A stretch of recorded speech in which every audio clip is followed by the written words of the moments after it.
Hello guys, and welcome back. Today I'll show you how to bhop in Valorant. Strafing is the core of bhopping in Valorant. To strafe effectively, run forward, jump, hold A and move your mouse to the left. Run forward then and jump, hold D and move your mouse to the right. This technique is challenging and involves moving backward while bhopping. After your first jump, repeat the cycle. Jump, strafe left, jump, strafe right to maintain the momentum and have increasing speed.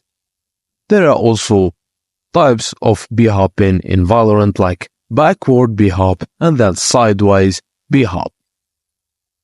Of course, with practice, this sequence will let you move quickly and predictably around the map, making it harder for enemies to hit you. Just remember, it's all about timing and mastering the strafe motion.